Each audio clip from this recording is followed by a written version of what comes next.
zentrale Thema sein, zu dem wir im Europäischen Rat diskutieren. Wie stellen wir die Wettbewerbsfähigkeit der europäischen Wirtschaft sicher?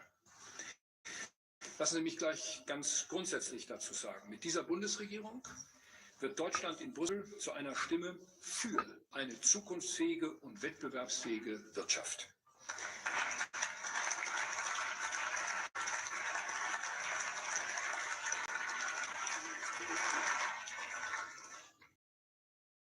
In Europa Fortschritte bei der jetzt so Investitionsunion.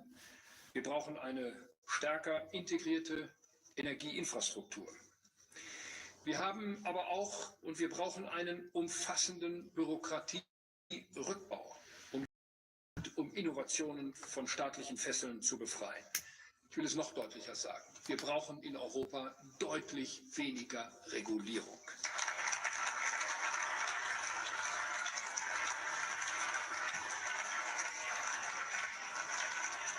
Die Europäische Kommission hat mit der Vorlage ihrer sogenannten Omnibuspakete nun einen Schritt in Richtung Vereinfachung und Beschleunigung von bestehenden Regelungen und Verfahren geleistet. Das ist ein erster Schritt, dem noch viele weitere folgen müssen. Dafür werde ich mich beim Europäischen Rat einsetzen. Vor allem aber werde ich darauf dringen, dass die Gesetzgebung der Zukunft schon im Zeichen dieses Mentalitätswechsels steht. Wir brauchen eine neue Kultur der Zurückhaltung bei europäischer Regulierung. Das ist übrigens, liebe Kolleginnen und Kollegen, auch eine Voraussetzung dafür, dass wir gemeinsam eine erfolgreiche Handelspolitik bestreiten können. Denn wir können nicht erwarten, dass sich die ganze Welt nach unseren komplexen und europäischen Standards und Regeln ausrichtet.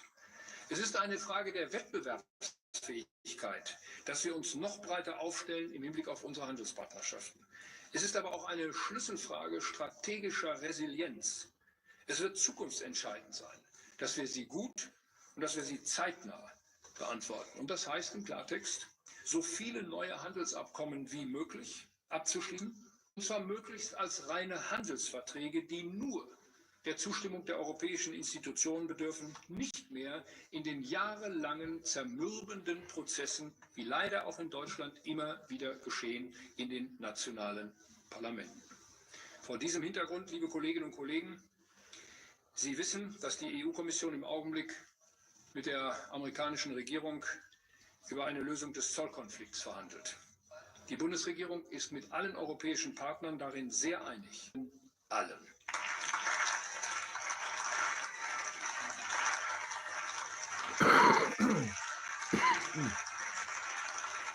Es liegt daher in unser aller Interesse, dass der Handelskonflikt mit den USA nicht weiter eskaliert. Ich weiß, dass die Europäische Kommission in diesem Sinne mit großer Umsicht verhandelt und sie hat dabei unsere volle Unterstützung.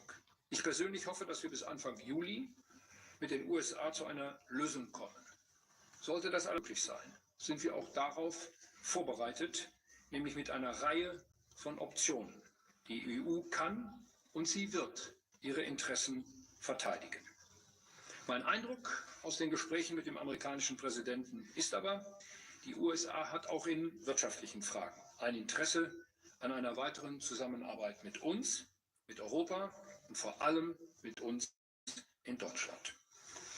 Meine Damen und Herren, auch für die nationale Ebene gilt, unsere Wirtschaftskraft schafft uns erst Gestaltungskraft und Verhandlungsstärke. Sie verschafft uns erst die Mittel, die wir brauchen, um die Sicherheit, auch und gerade die soziale Sicherheit, zu finanzieren, die unser Leben in Freiheit ermöglicht. Schon insofern folgt für verantwortungsvolle Politik und folgt für diese Bundesregierung, dass die Sicherung der Wettbewerbsfähigkeit der deutschen Wirtschaft eine Priorität sein muss. Darum gilt für unsere Bundesregierung, für diese Bundesregierung, wir wollen, dass Deutschland ein modernes Industrieland bleibt, in dem es allen Menschen und Generationen Freude macht, zu arbeiten.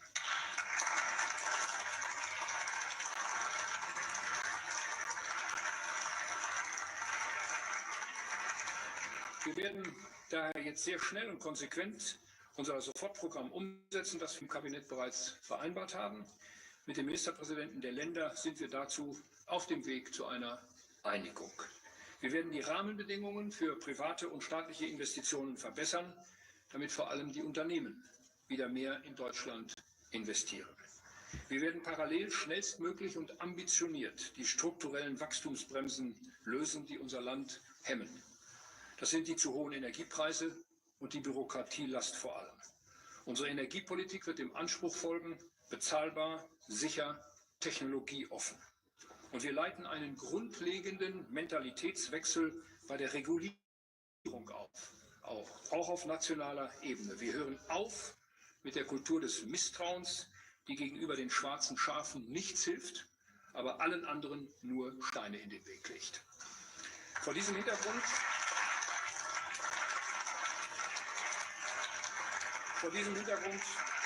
meine Damen und Herren, ist es ein sehr gutes Zeichen, dass die Konjunkturprognosen für die deutsche Wirtschaft zuletzt deutlich nach oben korrigiert worden sind. In diese Richtung muss es jetzt aber auch weitergehen. Die nächste große Priorität für die Bundesregierung wird es sein, dafür zu sorgen, dass die Menschen in Deutschland insgesamt wieder erfahren können, dass ihr Einsatz sich auszahlt, dass das Prinzip der Leistungsgerechtigkeit wieder gilt. Und in diesem Sinne planen wir Entlastungen für Arbeitnehmerinnen und Arbeitnehmer. Und in diesem Sinne arbeitet das Bundesarbeitsministerium in der Bundesregierung am Ersatz zum Beispiel des Bürgergeldes durch eine neue Grundsicherung. Meine Damen und Herren,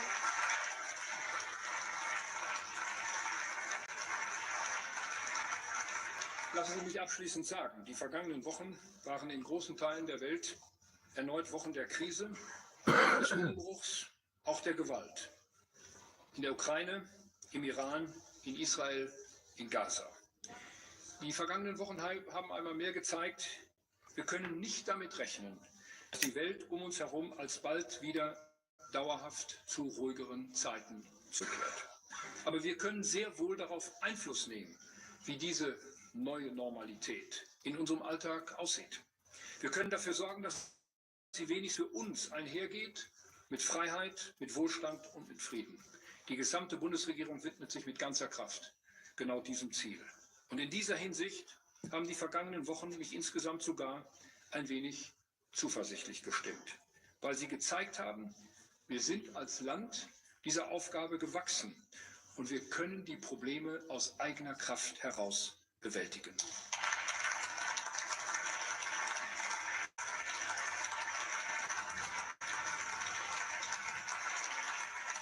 Die Voraussetzung dafür ist, und dies will ich zum Abschluss noch einmal betonen, dass wir stark sind von innen heraus und nach außen.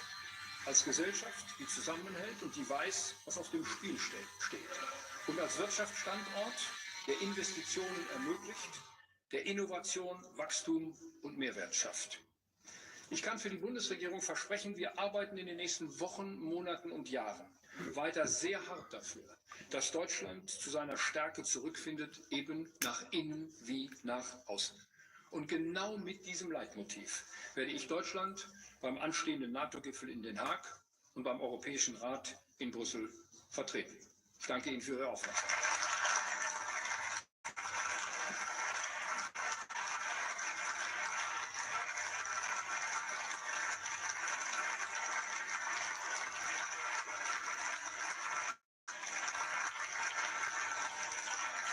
Für die Fraktion der AfD hat nun der Abgeordnete Tino Kruppalla das Wort.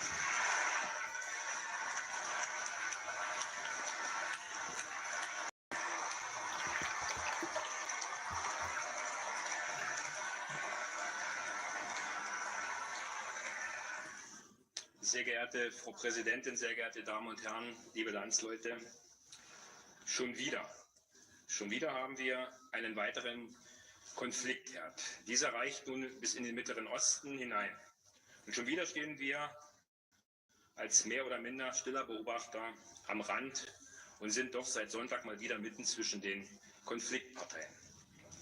Unser schmales Wissen beschränkt sich auf oftmals einseitige Informationen. Unsere eigenen nachrichtendienstlichen Quellen sind, wie wir auch in diesem Haus ja schon oft gehört haben, auf befreundete Organisationen angewiesen.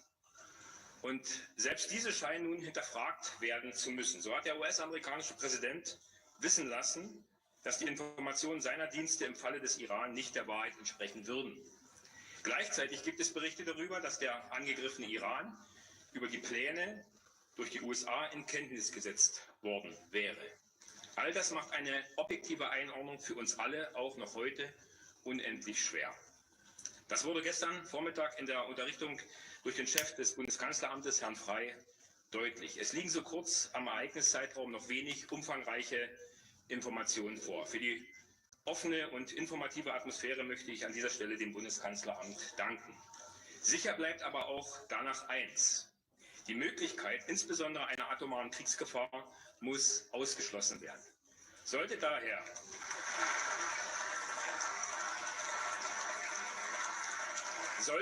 der einmalige Schlag der US-Amerikaner erfolgreich gewesen sein und potenzielle Gefahrenquellen, die die Sicherheit im Nahen und Mittleren Osten dargestellt haben, ausgeschaltet haben, könnte dieser nach der nun erfolgten Erwiderung durch den Iran einen Flächenbrand verhindern helfen. Ein Grund für weitere Angriffe läge nun auch nicht mehr vor. Eine Frage, die sich aus den vergangenen Tagen ergibt, ist natürlich, ob nicht jedes Land, das über solche potenziellen Fähigkeiten verfügt, sich freiwillig der internationalen Kontrolle unterziehen sollte. Am Ende kommt man wieder sehr schnell zu den wichtigsten Kategorien der Politik: Vertrauen und Glaubwürdigkeit. Neben allen Interessenlagen müssen diese vorhanden sein, um ehrliche Verhandlungen führen zu können zwischen einzelnen Personen, aber auch Staaten. Dazu kommt die Position von Vermittlern, die den Gesprächsprozess moderieren. Hier nimmt Katar schon lange eine wichtige Rolle in der Region ein, wovon ich mich selbst in Gesprächen schon überzeugen konnte. Insofern sind die Bemühungen gar nicht hoch genug einzuschätzen. Es ist nun an den Konfliktparteien, die Waffenruhe einzuhalten. Es bleibt dabei, werte Kollegen, ein jeder Staat hat das Recht zu existieren und das Recht darauf, sich selbst zu verteidigen. Der Bezug liegt auch hier auf dem Völkerrecht. Wie kein anderes steht dieses unter der Herausforderung, sich in der aktuellen Zeit zu behaupten. Hier und heute ist es die vereinbarte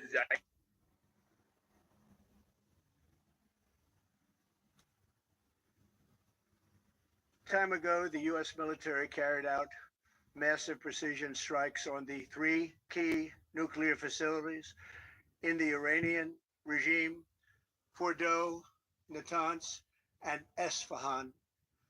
Everybody heard those names for years as they built this horribly destructive enterprise. Our objective was the destruction of Iran's nuclear enrichment capacity and a stop to the nuclear threat posed by the world's #1 state sponsor of terror. Tonight, our success. Iran's key nuclear enrichment facilities have been completely and totally obliterated. Iran, the bully of the Middle East, must now make peace. If they do not, future attacks will be far greater and a lot easier. For 40 years, Iran has been saying death to America, death to Israel. They have been killing our people, blowing off their arms, blowing off their legs with roadside bombs.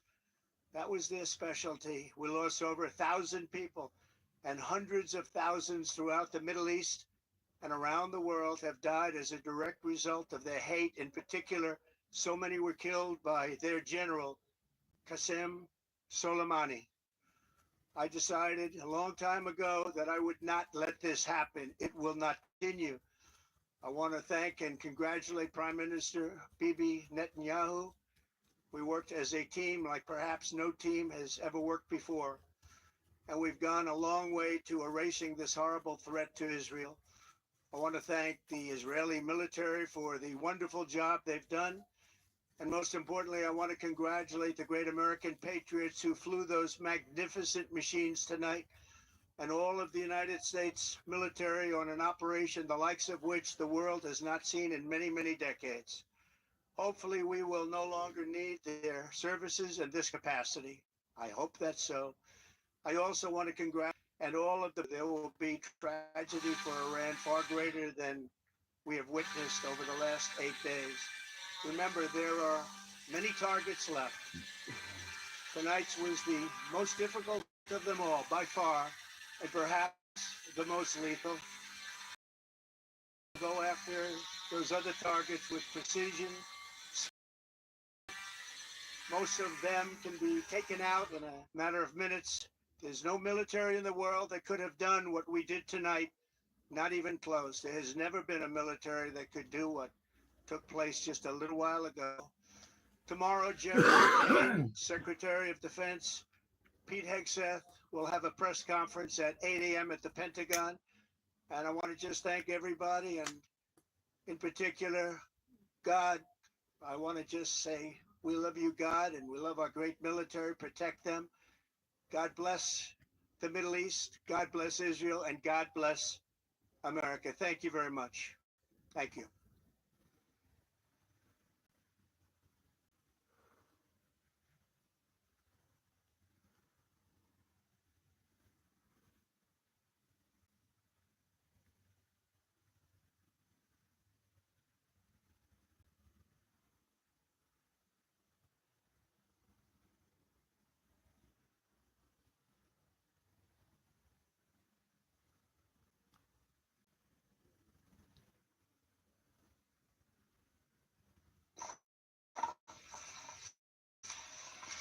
Well, thank you very much. We have a very big announcement today. It has to do with nuclear energy and other things. And this is all nuclear. It's a hot industry. It's a brilliant industry. You have to do it right.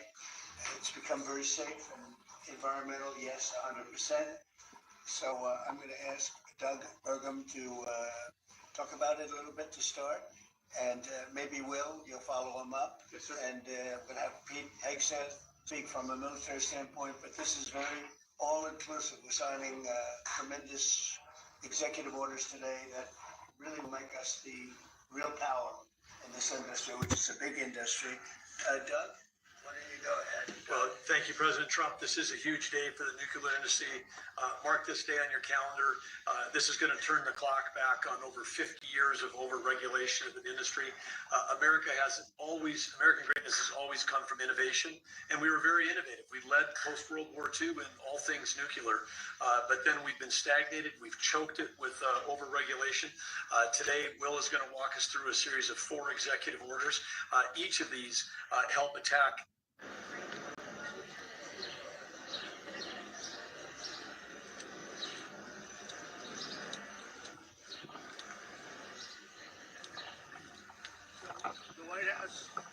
Opened about 1800. Before that, just a tad. And I've always said, why doesn't it have a flagpole from the grass? They call it a flagpole from the grass. They have a little one on top, very little one. This is about the largest you'll ever see. And it's tapered. It's at a quality that you guys rarely get to even put up. They do that for a living. They're incredible people. I don't know them, but I love them. I would bet that they all voted for Trump. I mean, I don't know for a fact, but I think so. But we're about to lift it, and we also have one going on what's called the front or the north. We have one going there, identical. So we'll have one on this side of the building, we'll have one on that side of the building properly placed. In this case, we have a lot of choices, putting it on that hill, putting it different places. It's such a beautiful pole, we thought we'd put it near. I mean, it always looks best when it's near a Doral. I put it right near, I have a similar pole. And these are the best poles anywhere in the country, or in the world, actually. They're tapered. They have the nice top. I don't know if you people are aesthetic. They're the fake news. I don't know. I don't know. But it's a very exciting project to me. And then at 11 o'clock, we're lifting the flag. But we're going to lift the pole now, and then they go to the other side, get that, and then we're going to do, I think, 2 flag liftings. We'll be putting it up at 11 here, and a couple of minutes later on the other side. We'll start here at 11. So that'll be very nice, very patriotic. We're doing well and as a country. If the Fed would ever lower rates, we'd buy debt for a lot less. It's a shame. This guy, I have a guy that's not a smart person, and you're dealing with him. He's not a smart guy. He's worried about inflation. I said, that's right. If there's inflation in 6 months or 9 months, you lower the rates. So you raise the rates. You can do whatever you want, Brian, right? Right. So let's say there's rampant inflation, which there's none. You know what? There is a success. I got a call from Congress last night. Sir, there's a problem. I said, what is it? Money is pouring in. We don't know how to account for it. I said, check the tariffs. $88 billion came in from tariffs. No inflation. And it's going to get even more so. I know what I'm doing. So we have a stupid person, frankly, at the Fed. He probably won't cut today. Europe had 10 cuts, and we had none. And I guess he's a political guy. I don't know. He's a political guy who's not a smart person, but he's costing the country a fortune. So what I'm going to do is, he gets out in about 9 months. He gets fortunately terminated. Biden, I would have never reappointed him. Biden reappointed him. I don't know why that is, but I guess maybe he was a Democrat. You get great advice from Mnuchin on this one. Great advice. But he's done a poor job. So we have no inflation. We have only success. And I'd like to see interest rates get down. Now, Biden did a lot of very short-term debt. So we have short-term debt coming due. And because of this guy's rates, if he'd lowered a point, I'd pay about a point less. Then if he'd lowered 2 points, I'd pay about 2 points less. And that's for 10 years, 12 years, 15 years, 5 years. It's hundreds of billions, it's even trillions of dollars that we're going to lose because of this too late. I call him too late Powell because he's always too late. I mean, if you look at him, every time I did this, I was right 100%. He was wrong. Maybe I should go to the Fed. Am I allowed to appoint myself? I don't know. Am I allowed to appoint myself to the Fed? I do a much better job than these people. So anyway, we should be 2 points lower. It'd be nice to be 2.5 points lower. We'd be saving $800 billion, $700 billion. That's a lot of money. Take it for nothing, for absolutely nothing. We'd save $600, $700, $800 billion. We have, we're 38th now in interest, and we should be number 1. Should be the lowest. But, and by the way, if he's worried about inflation, that's okay. I understand that. I don't think there's going to be any. So far, there hasn't. I mean, we have almost no inflation. We've done a great job. When I came in, we had a lot of inflation. We went through 4 years of the highest inflation in the history of our country with Sleepy Joe Biden. And Sleepy Joe. And he didn't know what the heck, because when I got elected, it started dropping because people understood that I knew what I was doing. But now we have a man that just refuses to lower the Fed rate. Refuses to do it. I'm going too late. Come on, too late. Let's do it. I do it every way in the book. I'm nasty. I'm nice. Nothing works. He's like just a stupid person. But I don't expect anything. Maybe he does a little bit. But we should be 2.5 points out. Remember, Europe had 10 cuts. We had none. We're paying more rate, more interest than a lot of European nations that can't carry our suitcase. I'm going to be nice. This is another expression. You know what the other expression, can't carry, you know what it is. But I shouldn't use it in front of the fake things. So it's very sad to see it. And what I'm going to do is I'm going to go very short term, like 6 months, 7 months, 8 months. Wait till this guy gets out, get the rates way down, and then go long term. Because we have a tremendous appetite for our debt. Because our country is doing well. Think of it, I got a call from Congress 3 nights ago. Sir, we can't account for the money coming in. I said, that's a good problem. You know, the bad problem is we don't have any money. They can't account. There's so much more money than we thought is coming into the Treasury. We don't know where it's coming from, sir. I said, check out the tariffs. He calls back about a day later. Wow. I think you were right. I was right. That's nothing. You haven't seen anything yet. More importantly than the money coming, factories being auto factories. 2 of them stopped yesterday in Mexico, you read. And they're coming here because they don't want to pay the tariffs. Can't pay the tariffs. Doesn't work.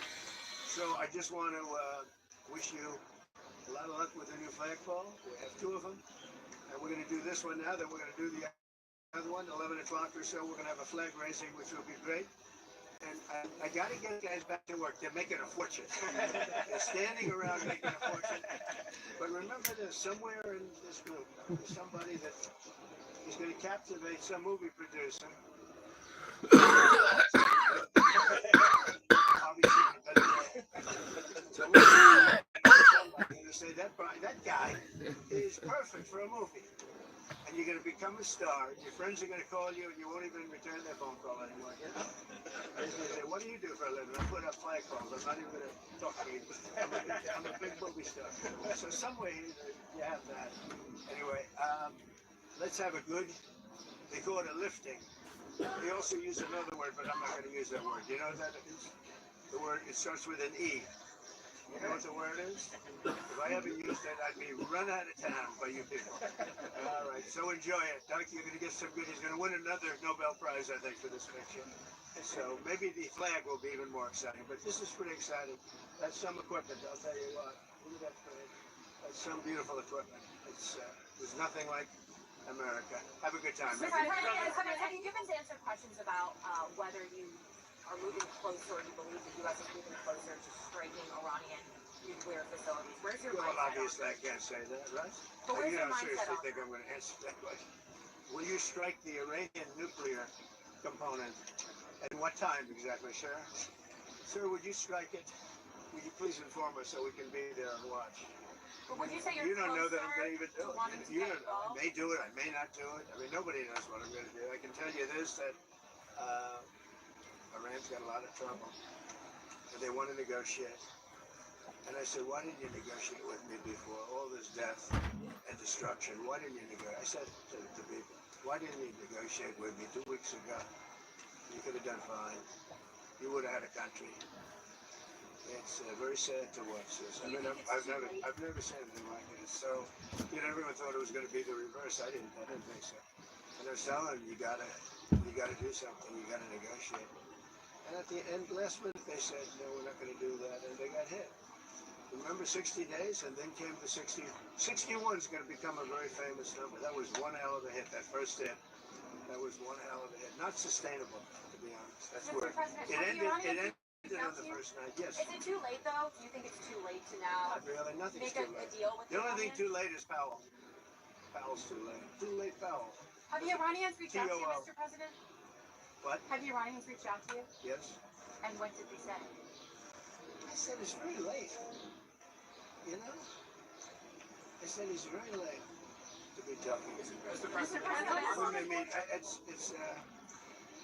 I don't know. There's a big difference between now and a week ago, right?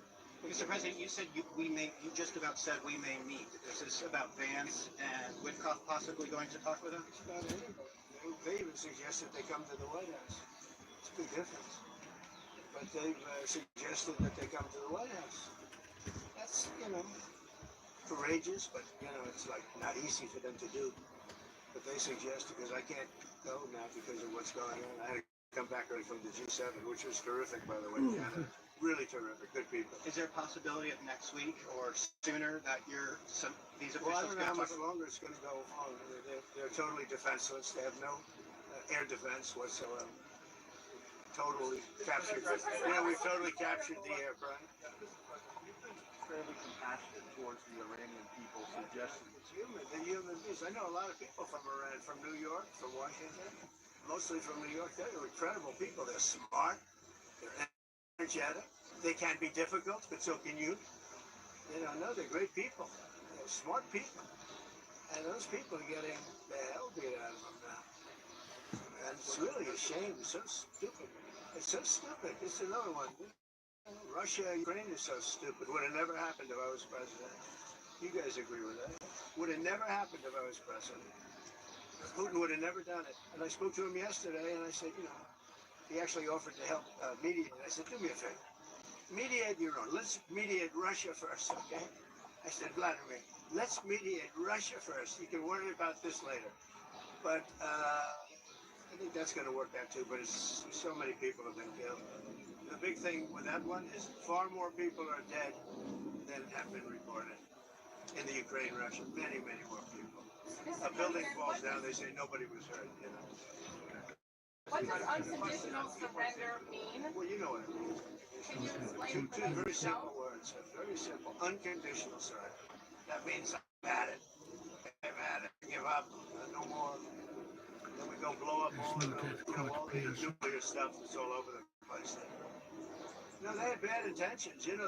For 40 years they've been saying death to America, death to Israel, death to anybody else they didn't like. They were bullies. They were schoolyard bullies. And now they're not bullies anymore, but we'll see what happens. Look, nothing's finished until it's finished. War is very complex. A lot of bad things can happen. A lot of turns are made. So I don't know. I wouldn't say that we won anything yet. I would say that we sure as hell made a lot of progress. And we'll see. The next week is going to be very big. Maybe less than a week. Maybe less. But is there anybody here that said it would be okay to have a hostile, very, zealots, really, but to have a hostile country have a nuclear weapon that could destroy 25 miles, but much more than that. Could destroy other nations just by the breeze blowing the dust. You know, that dust blows to other nations and they get decimated. It's just not a threat you can have. And we've been threatened by Iran for many years. And if you go back and look at my history, if you go back 15 years, I was saying we cannot let Iran get a nuclear weapon. I've been saying it for a long time.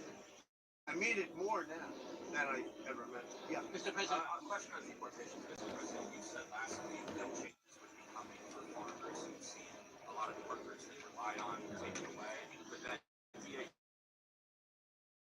said this week that worksite enforcement would remain in place. Well, everybody's So what's your message to farmers? Everybody's right. Look, we got to get the bad people out of here first, and we're doing that. We're taking them out by the thousands. Murderers, drug dealers, people that are mentally insane from insane asylums. What they gave to us, Alice, they gave. Oh, do we have anybody? Any members? We've known all these people for a long time. Any immigrants on that? If they would, they'll find out. Right. We're checking you. You won't believe it. Their whole life will be destroyed because this press conference. Watch. They'll destroy these people. I didn't want to tell them that before this. They'll end up being he's a so-and-so. This one is from you know where. Don't worry. I think you're going to be okay. I'll be right behind you. Far behind you. I'll be right behind you. Now look, we have to take care of the farmers. We have to take care of people that run leisure, hotels. I mean, we have to take care of them. But most importantly, we have to get the criminals out of our country. And Biden let in thousands of 11,888 murderers. Many of them murdered more than one person. Can you believe it? Almost 50% of them murdered more than one person. He let them into our country. They emptied out the jails of countries from all over the world, from the Congo, from Venezuela, from all over the place. They emptied out the jails, many of them. I would. If I were running one of the countries, I would have emptied out my prison population into the U.S., and many countries did. And we're getting them out, okay? We're getting them out. Thank you very much. Let's watch this. Brian, go ahead. I was just going to follow up on the immigration real quick. Yeah. Can you comment on the impact of the Trump card and how much represents petition? Yeah, we have a thing called the Trump card. This has not been done before, I thought of. And for $5 million, this is usually people that would either be working for companies like Apple, I think is going to buy a lot of it, because they can't get people into the country. You know, if you come in through the southern border, you have no problem.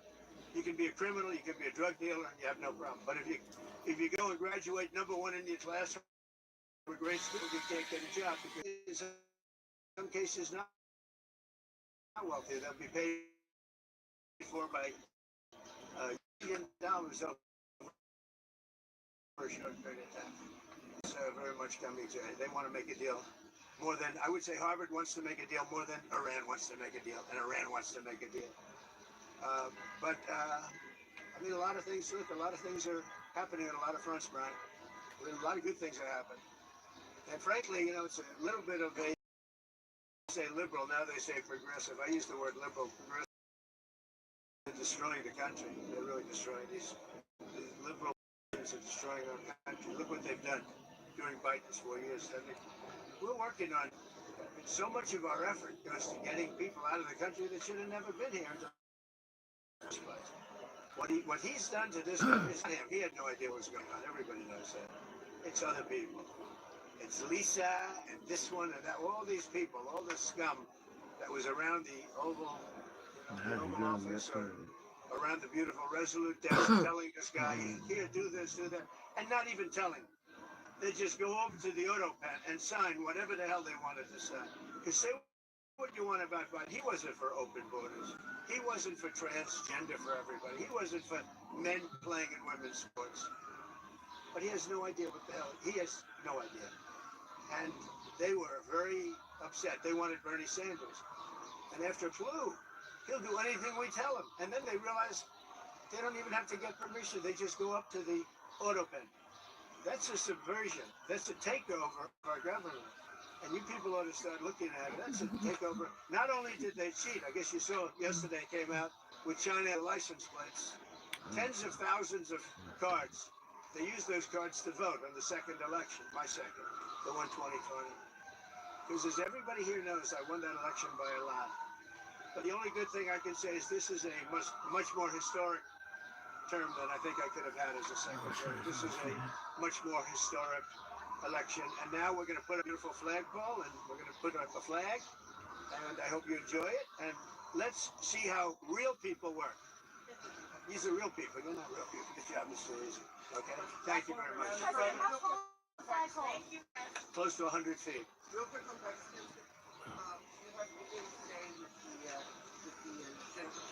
the Pakistani Army staff.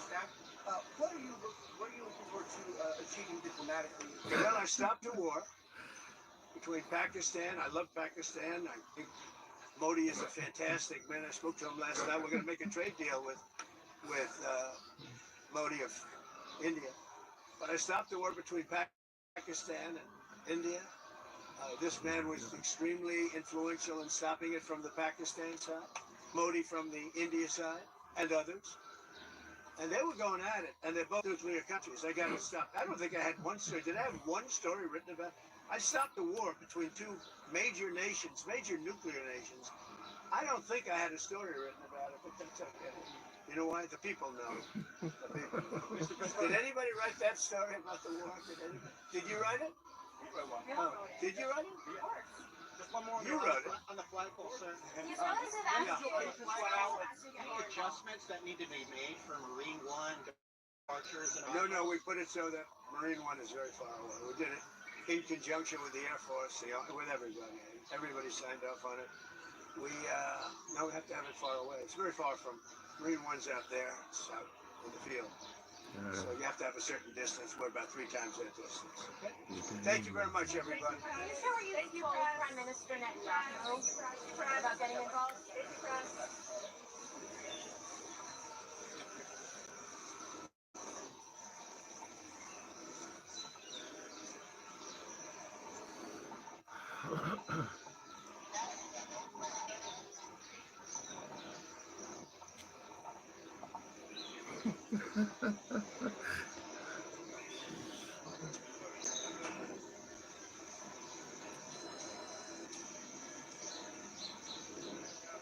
You have a good view over there? If you want, you can come over here. Come on over here.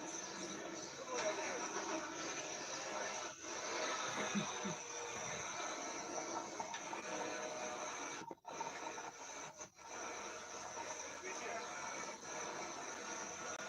Mr. President, what do you say to the Supreme Leader of Iran who says that he will not surrender? Say good luck. When does And what is the end run date? out with Iran? Say it. When does rotation run out? It's already run out. That's why we're doing what we're doing. They have 60 days, a big, 60 days, plenty of time. And then their country's in ruins. So many people are dead that shouldn't be dead.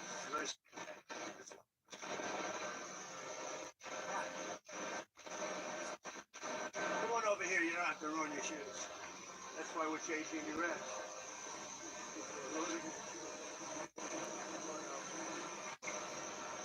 And the wires go inside.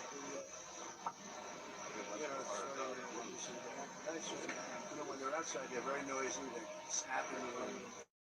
Mr. President, Yeah, I hear this is a personal project for you, sir. it is. Well, I'm paying for it. You're spending your money on it? Wow. So, I'd say each ball is like $50,000. you know, on the ball with? Yeah, we start pretty soon. We got a beautiful ball. Good question. Right here, see the east wing? Goes from here all, see the big piece of land over here? Goes all the way over to there. We're going to do it. We're using one of the top architects. How large will the flags be? They're big. They're beautiful. They're big. Yeah, we get it. Basically. Amazing equipment, isn't it, when you think, huh? Hard work. What they do, the mind, what they can develop. Now, look, this gives them, they don't know what we're doing. They don't know it's tough, it's easy. They just want to put up flags and go to work. These are great workers. Who gave you the idea to do this? I've had it for a long time. The first time I had it, but you guys were after me. I said I had to focus. I was the hunted, and now I'm I'm the hunter. It's a big difference. Big difference. But he was the same no matter what. Yeah, it is surprising that out of all the presidents we've had, that this has never taken place. Isn't it? It's crazy. Oh, look, there's a little flagpole that's like 15 feet high. With a little tiny flag up top. This is the real deal. This is the best you can get. There's nothing like this.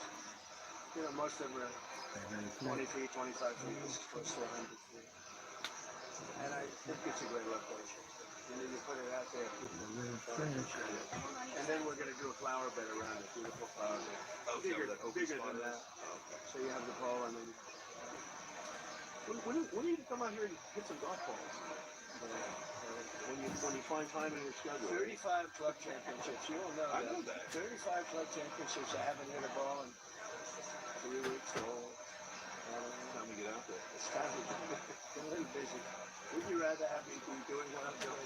Of course. In the end. See the way they have that oyster is great. Because if you lift it up from one, you have to lift it from the bottom. But you have to get it there. But if you lifted it from without that, the whole thing would split. So it's in big sections, and they connect so incredibly.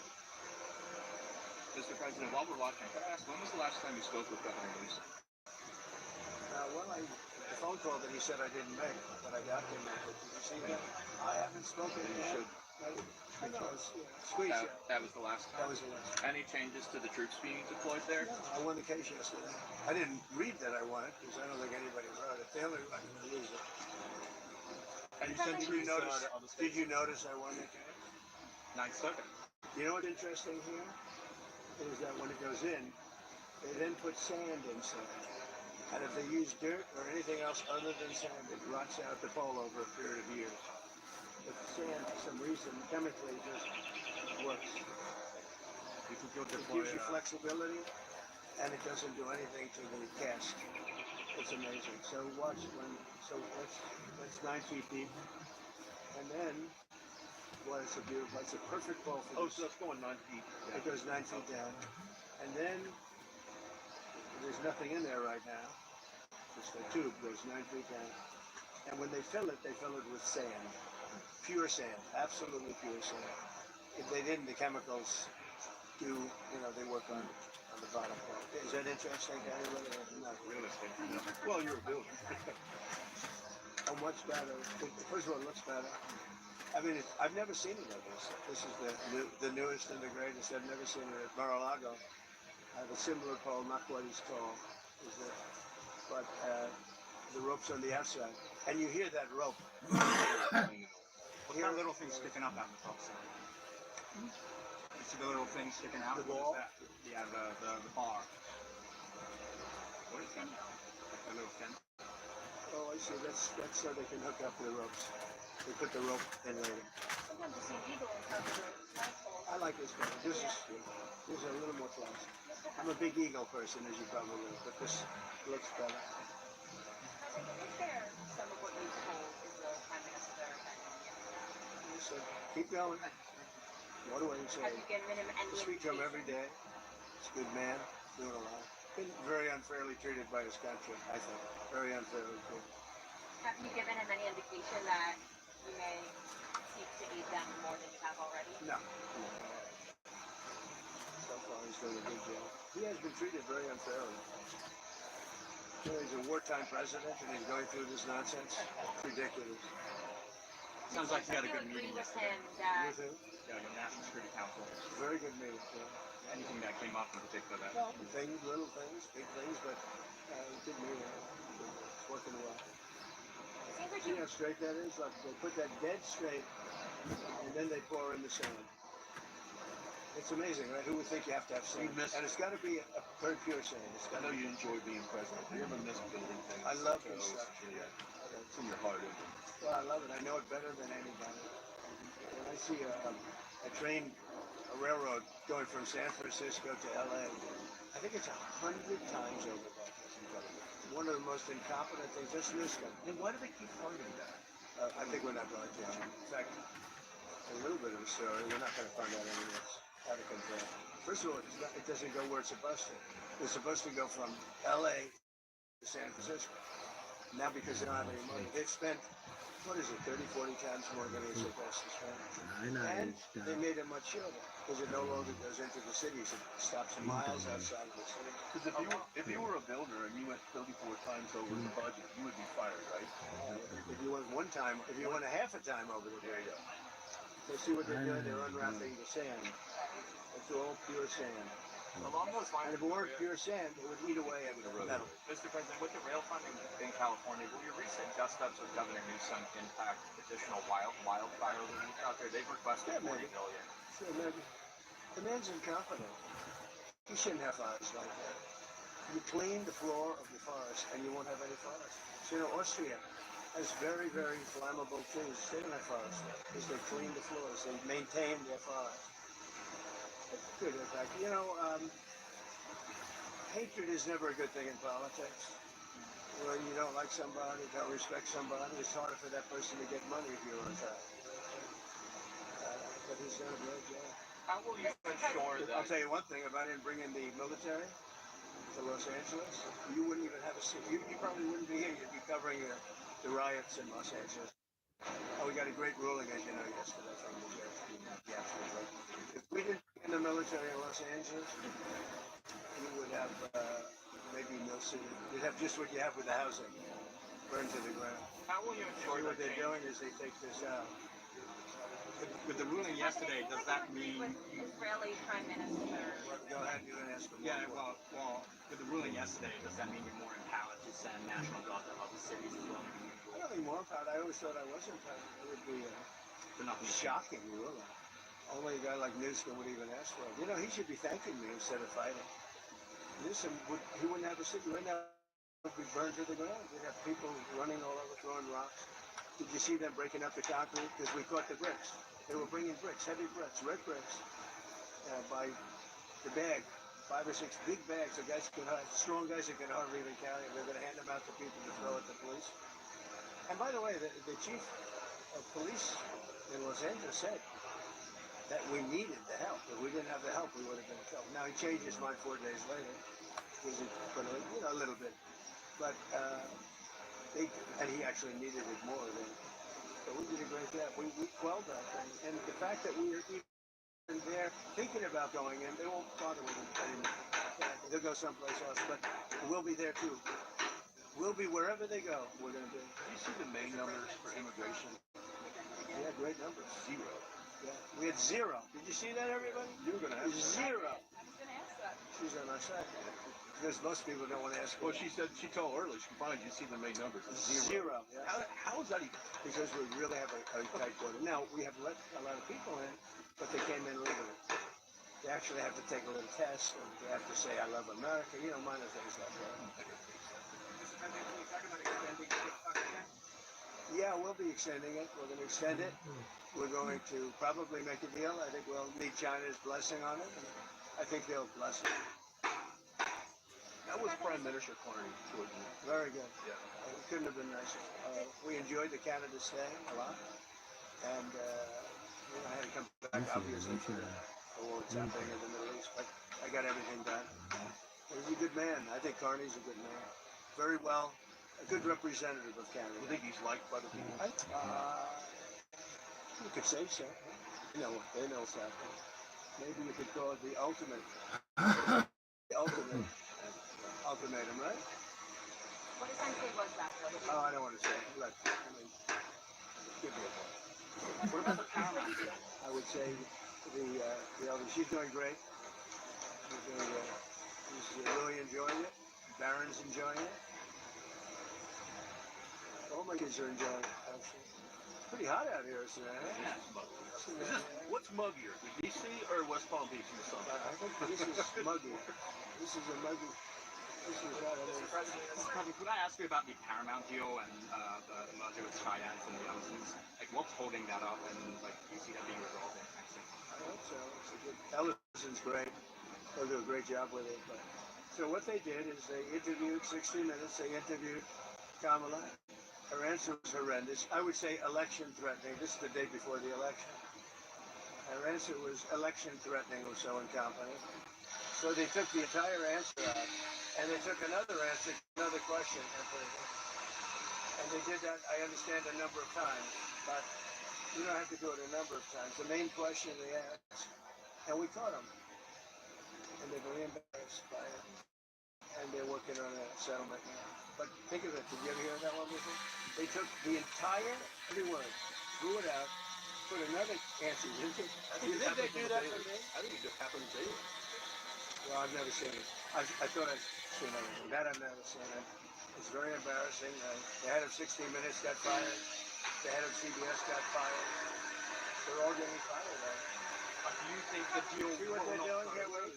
This is only if you're in construction is exciting. See, they have to get it perfectly straight. And once it's perfect, then they pour in the sand, and it's there for 100 years. Mr. President, as the Senate works on the big beautiful bill, it seems like SALT is going to be a really big issue for Senate Republicans and House Republicans. Well, I hope it's what not. are you telling senators? Because the New York Republicans on the House side are making clear that that's a red line for them. Well, if it were a red line, then get ready for a 68% tax increase in 1929, because we're taking care of that issue too. You know what that is? That's debt ceiling. The debt ceiling, we have to move the debt. If we don't move the debt, it's you violate governance. It's a terrible thing. Actually, Pocahontas even agreed with. She's been wanting to get rid of the debt ceiling because she said it's too violent. It is violent. So I mean, anybody that votes against it, they voted to give a 68% tax increase, and many other bits. There would be no money for the border. You know, we have billions of dollars allocated to immigration, the border, keeping criminals out, getting criminals out there. If that doesn't pass, you get a 68% tax increase.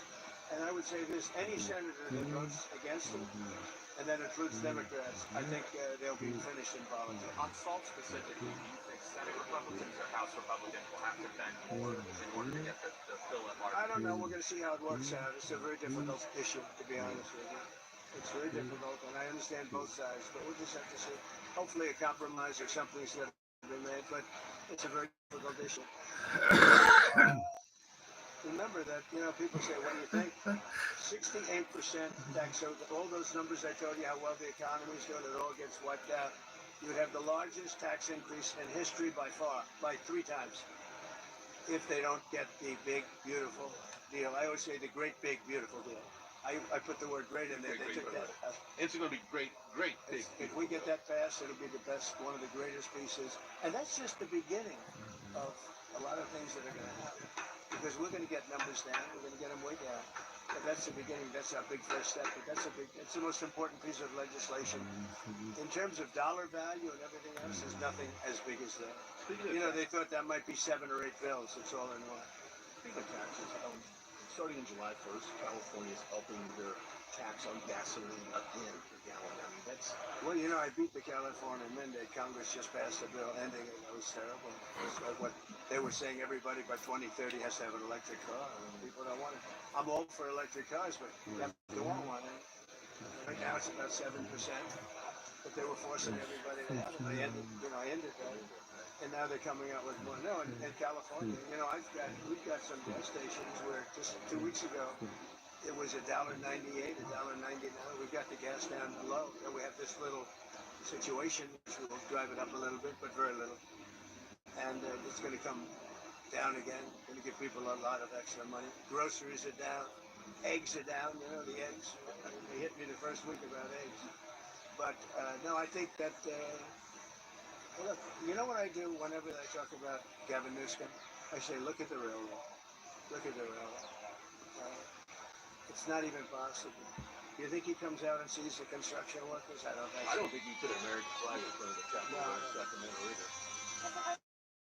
Some of the supporters are split on the U.S. response to Who are you with? CNN. Well, There's a split, fake news. though. Fortunately, nobody watches. But my Is question anybody watching CNN nowadays? I haven't seen it in a long time. so some of your supporters are wary of the U.S. getting involved in another I haven't seen war, that, no. and some believe that we should Do support. you ever ask a positive question at CNN? My supporters are more in love with me today, and I'm in love with them more than they were even at election time, where we had a total a landslide. We had, we won all 7 swing states. Did CNN report that? We won all 7 out of 7, which everyone said would be almost impossible. And we won by millions of votes. We won 2,750 districts versus 505 districts. Think of that, 2,750 versus 505. And CNN. I think what she might be alluding to is the base is going to stay with you regardless. And you've gone through different regardless. But some of the people in the base don't want a long-term war. They're afraid that we're going to get into a long-term war. We're not looking for a long-term war. We're looking. I only want one thing. Iran cannot have a nuclear weapon. That's it. I'm not looking long-term, short-term. And I've been saying that for 20 years. I've been saying it as a civilian who got a lot of publicity. People would cover it. Very simply, Iran cannot have a nuclear weapon. That's it. It's not a question of anything else. And if you did, you wouldn't have much of an issue because they would use it on us and they'd use it on other people and they'd be a terror all over the world.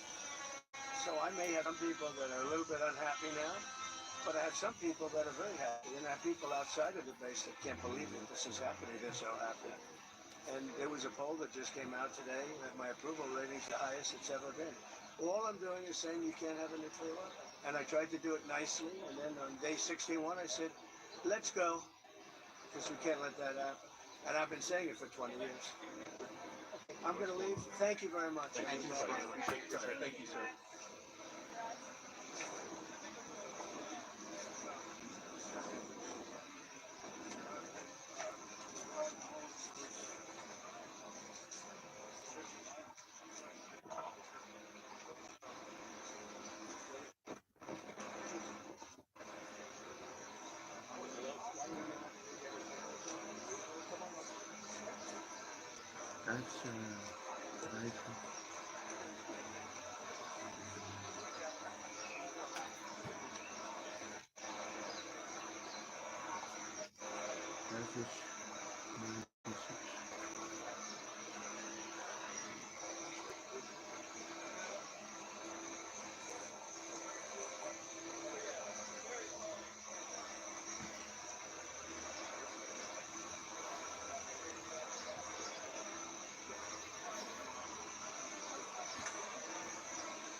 let you know this is the birth certificate of Donald Trump's grandfather, born in 1869 to Bud Durkheim. Right? Yeah. That's called And his serious. Christian name was Friedrich. Right? That's serious German. Serious German. That's serious.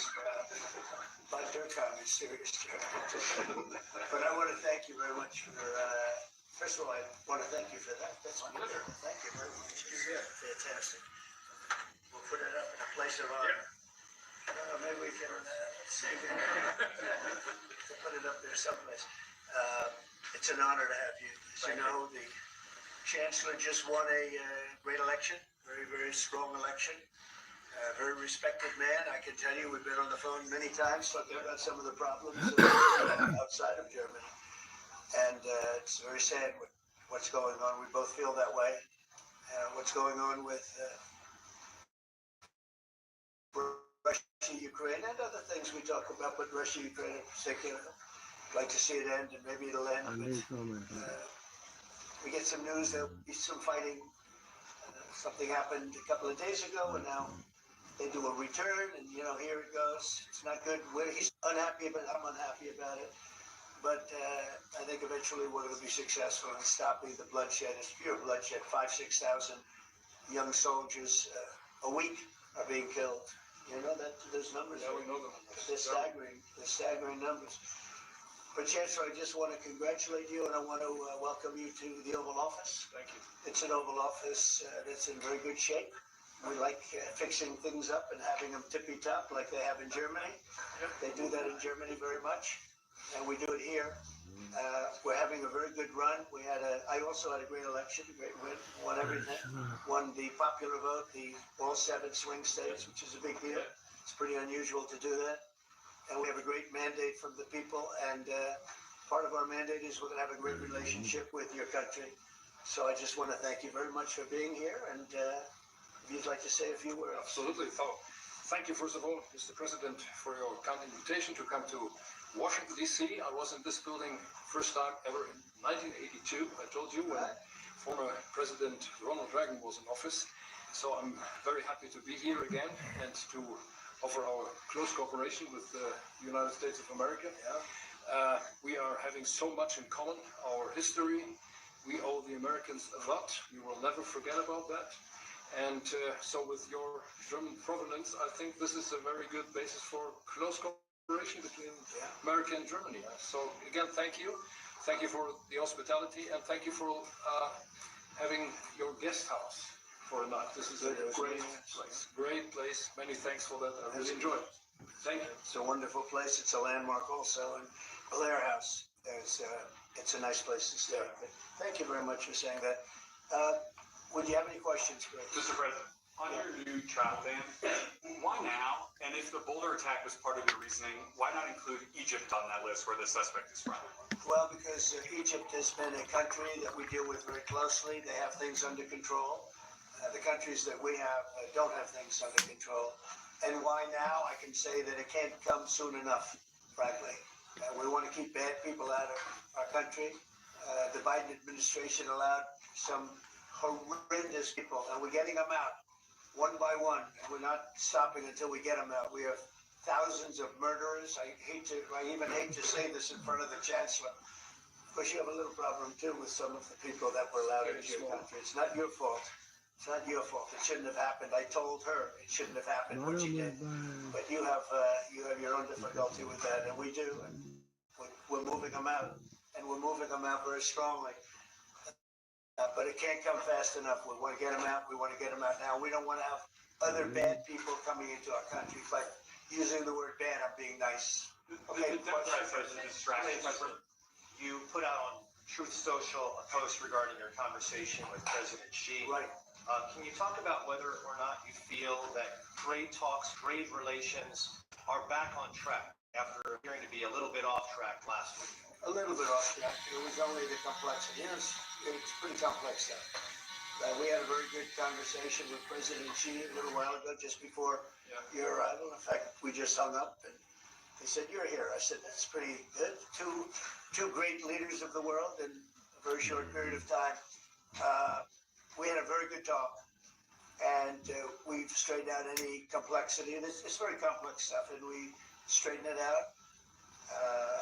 The agreement was we're going to have Scott and Howard and Jameson will be going and meeting with their top people and continue it forward. But no, I think we have everything. I think we're in very good shape with China and the trade deal. We have a deal with China, as you know, but we were straightening out some of the points, having to do mostly with rare earth, magnets, and some other things. So those reduced trade tariff rates, they remain in effect? Yeah, we have the deal. I mean, we've had a deal. We announced the deal, and we'll be, I guess you could say, I wouldn't even say finalizing it up, Scott. I would say we have a deal, and we're going to just make sure that everybody understands what the deal is. Okay. We had a really good conversation. By the way, he invited me to China, and I invited him here. We're both accepted. So I'll be going there with the First Lady at a certain point, and he'll be coming here, hopefully, with the First Lady of China. Go ahead, please. Did you talk about the Chinese students? Are you allowing them to come? Oh, yeah, no, Chinese students are coming. No problem. No problem. It's our honor to have them, frankly. Look, we want to have foreign students, but we want them to be checked. You know, in the case of Harvard and Columbia and others, all we want to do is see their list. There's no problem with that. This is anybody outside of our country, international students, because when we see some of the people that we've been watching, we say, where do these people come from? How is that possible? No, we want to have foreign students come. We're very honored by it, but we want to see their list. Harvard didn't want to give us the list. They're going to be giving us the list now. I think they're starting to behave, actually, if you want to know the truth. Yeah, please. On Russia, are you willing to put more pressure on Putin to end the war by imposing new sanctions on Russia and also on China? Well, remember, I'm the one that ended Nord Stream 2, going to a place called Germany, come to think of it. I'm sorry I did that. But I ended Nord Stream 2. Nobody else did. And then when Biden came in, he immediately approved it. That's essentially the largest pipeline in the world, going to Germany and other countries. And by the way, we have so much oil and gas, you will not be able to buy it all. I mean, you literally, we have so much, and I hope we're going to make that a part of our trade deal because we have more than anybody else. We have actually the most, by far, in the world, probably double what anyone else has. So work on that. I'm sure that's something we'll discuss today. Mr. President, what do you expect from Germany and what do you expect from the Chancellor? Well, first of all, I'm glad to meet you because I've been dealing with the Chancellor, and he's a very good man to deal with. He's difficult, I would say. Can I say that? It's a positive. You wouldn't want me to say you're easy, right? No, he's a very great representative of Germany. I think all we want is just going to have a good relationship. The rest will just sort of follow very easily. We'll have a good trade deal. I mean, I guess that will be mostly determined by the European Union, but you're a very big part of that, so you'll be involved. But we'll end up hopefully with a trade deal or we'll do something, you know, we'll do the tariffs. I mean, I'm okay with the tariffs or we make a deal with the trade, and I guess that's what we're discussing now. Mr. President. Please go ahead. Mr. President. No, not you. Is Germany doing enough on defense? Is Germany doing enough on defense? What? Defense spending. Is Germany doing enough on defense? The Chancellor wants to. Is Germany doing enough? The Chancellor wants to spend 3.5. Well, I don't know. I mean, I haven't discussed it very much. I know that you're spending more money on defense now, and quite a bit more money. That's a positive thing. I'm not sure that General MacArthur would have said it's positive. You know, he wouldn't like it, but I sort of think it's good. You understand what I mean by that? He made a statement, never let Germany rearm. And I said, I always think about that when he says, sir, we're spending more money on defense. I say, oh, is that a good thing or a bad thing? I think it's a good thing. But, you know, at least to a certain point. There'll be a point when I'll say, please don't arm anymore if you don't mind. We'll be watching him.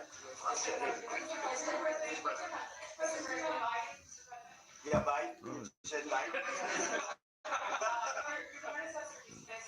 Your audit investigations and made all the decisions during the presidency. I'm curious your reaction to this dismissal. Well, look, the auto pen, I think, is the big scandal outside of the rigged election of 2020, I think the biggest scandal of the last many years is the auto pen. And who's using it? I happen to think I know, okay, because I'm here. And I'm not a big auto pen person, fortunately. I'm glad. I'm very glad. It's an easy way out. But it's a very bad thing, very dangerous. You know, I sign important documents. Usually when they put documents in front of you, they're important. Even if you're signing ambassadorships and I consider that important. I think it's inappropriate. You have somebody that's devoting 4 years of their life or more to being an ambassador. I think you really that person deserves to get a real signature, not an auto pen signature. And I can tell auto pen easily. I can look at it. Like two little pinholes from pulling the paper, right? You always see the pinholes. It's real easy to tell about auto pen. I think it's very disrespectful to people when they get an auto pen signature. Outside, auto pen to me are used when thousands of letters come in from young people all over the country and you want to get them back. And, you know, people use auto pens for that, to send a little signature at the bottom of a letter. We have thousands of them. We get thousands of letters a week. And it's not possible to, do. I'd like to do it myself, but you can't do it. To me, that's where auto pens start and stop. But I'm sure that he didn't know many of the things. Look, he was never for open borders. He was never for transgender for everybody. He was never for men playing in women's sports. I mean, he changed. I mean, all of these things that changed so radically. I don't think he had any idea that frankly, I said it during the debate and I say it now, he didn't have much of an idea what was going on. Mr. President, He should be. I mean, essentially, whoever used the auto pen was the president. And that is wrong. It's illegal. It's so bad. And it's so disrespectful to our country. Mr. President. Mr. President, will you meet the troops in Germany? And if I may ask a question to the Chancellor to answer in German for the German audience, how is your first account of it? The answer is yes. We'll talk about that. But if they'd like to have them there, yeah, we have a lot of them, about 45,000. It's a lot of troops. It's a city. When you think of it, that's good economic development. They're highly paid troops, and they spend a lot of money in Germany. But the relationship with Germany is very important. Yeah, we'll be doing that. No problem. Can I say a few words in German? Yes, please. So, danke für die Frage. Wir sind hier im Weißen Haus und ich bedanke mich beim Präsidenten für den sehr freundlichen Empfang im Oval Office, in dem weltweit bekannten Raum. Ich freue mich sehr, hier zu sein und wir bereiten eine Vertiefung unserer Zusammenarbeit vor. Ich freue mich sehr darüber. Mr. President, You speak English because you speak such good English. Is it as good as your German, would you say? Do you feel more comfortable? No, it's not my mother tongue, but I try to understand almost everything and to speak as good as I can. Very good. You know, Mr. President, you've made made an achievement. Thank you, Mr. President. The criticism that I've seen, and I'm sure you've seen, regarding Elon Musk and your big, beautiful bill. What's your reaction to that? Do you think it Senate, which is, of course, what is your seeking? Well, look, so I was very surprised. You saw the words he had for me, and he hasn't said anything about me that's bad. I'd rather have him criticize me than the bill, because the bill is incredible. It's the biggest cut in the history of our country. We've never cut. It's about 1.6 trillion in cuts. It's the biggest tax cut. You would say, people's taxes will go way down, but it's the biggest tax cut in history. We are doing things in that bill that are unbelievable. And when you look at what we're doing for small businesses, for people, for middle-income people, all of the things that we're doing, nobody's ever seen anything like it. And, Elon's upset because we took the EV mandate, and, which was a lot of money for electric vehicles. And, they're having a hard time, the electric vehicles, and they want us to pay billions of dollars in subsidy. And, Elon knew this from the beginning. He knew it for a long time ago. That's been, I would say, JD, that hasn't changed. That's been right from the beginning. Mr. Secretary, that hasn't changed at all, right from the beginning. But I know that it disturbed him. He wanted, and rightfully, he recommended somebody from, that he, I guess, knew very well. I'm sure he respected him, but to run NASA. and I didn't think it was appropriate. And he happened to be a Democrat, like totally Democrat. And I said, you know, look, we won. We get certain privileges, and one of the privileges we have to appoint a Democrat. NASA is very important. We have great people. General Kane is going to be picking somebody with our. We'll be checking him out, seeing. But he wanted that person, a certain person, and we said no. And yeah, I can understand why he's upset. Remember, he was here for a long time. You saw a man who was very happy when he stood behind the Oval desk. And even with the black eye, I said, "You want a little makeup? We'll get you a little makeup." But he said, "No, I don't think so," which is interesting and very nice. He wants to be who he is, so you could make that statement too, I guess. Look, Elon and I had a great relationship. I don't know if we're well anymore. I was surprised because you were here. Everybody in this room practically was here as we had a wonderful send-off. He said wonderful things about me. He couldn't have nicer. Said the best thing. He's worn the hat. Trump was right about everything. And I am right about the great, big, beautiful bill. We call it a great, big, beautiful bill because that's what it is. And again, biggest tax cuts in history, biggest economic development moves anywhere. We've never done anything like it. Business is spurred. And I don't know if you've seen the numbers, but the numbers came out. Even the CBO, which is run by Democrats, said that we're going to be doing. You know, I'd like you to discuss it. The 2.8 trillion. That CBO. This is a group of people that are Democrats. They're very hostile to us. They just came out with phenomenal numbers. What it does. You want to mention that, Scott? Yes, sir. So what we've seen is we keep hearing from the CBO that there's going to be a large deficit from the bill, which we disagree with. But using the CBO scoring, they came out and scored the tariff revenue. We think it'll be the minimum of 2.8 trillion over the 10-year window, which actually puts the bill in surplus if you include the tariff revenue, which they won't do. It gives you a tremendous surplus, but we're not allowed to use that. For some reason, they say scoring. Nobody knows what scoring means. Maybe a couple of people, but nobody. Somebody sits in the background. They say, well, we're not going to allow that.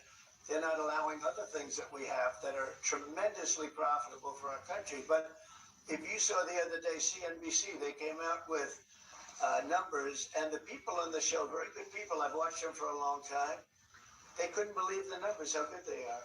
The numbers were incredible. That was personal income and also very low inflation. We have very low inflation. We're down to 2% now, and maybe even lower than that. And when I took it over, it was a mess. Remember, we had the worst inflation probably in the history of our country. They say 48 years, but let's say I think it's worse than that. So we had the worst inflation in the history of our country under the Biden administration. Now we're down to a beautiful number, 2%. You'd actually like to keep it there. Better than zero is 2%. It's going down maybe to 1, and 1% is like perfect. That's perfect. You don't want to have zero for certain reasons that nobody is very interested to listen to. But we have almost perfect inflation. Grocery prices are down. Everything. Remember eggs? Eggs, we weren't going to buy another egg for the next 20 years. They were so expensive, right? Remember? You guys all hit me about eggs. Eggs have come down 400%. Everybody has eggs now. They're having eggs for breakfast again.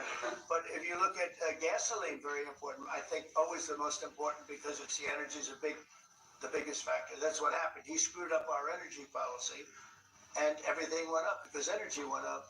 But now energy is way down, and they have states where you're at $1.98 a gallon for gasoline. So the costs have come way down, and one of the things I ran on was that. I ran on the border. We had the best border in the history of our country, 99.99%. It was last week, 3 people came in. 2 of them for medical reasons. We let them in because one of them had a heart attack. I think it was a nice thing to do, and one of them had something else. So we've never I had very good numbers for 4 years, but we really topped it. And I want to thank Christie and Tom Holman. They've done a fantastic job. But nobody mentions that anymore. Remember, a few months ago, the border was a total disaster. People were coming in by the hundreds of thousands of people a day, a week, a month. I mean, we had a month, 2 million people came in 1 month. the border was being overrun and a lot of bad people, criminals, murderers, drug dealers. We had some of the worst people in the world coming in from all over the world. It's totally closed. And you know what? People are coming into our country, but they're coming in legally. So we've done a great job. Elon knew that. Elon endorsed me very strongly. He actually went up and campaigned for me. I think I would have won. Susie would say I would have won Pennsylvania easily anyway, even if the governor ran, the real governor, not the governor from Minnesota, who's, I mean, he's a sick puppy, that guy. That poor guy, I feel sorry for him. But they made a bad choice with him.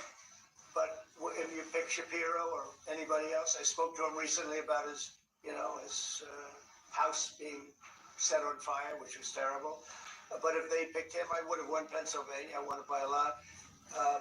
But I'm very disappointed because Elon knew the inner workings of this bill better than almost anybody sitting here, better than you people. He knew everything about it. He had no problem with it. All of a sudden he had a problem.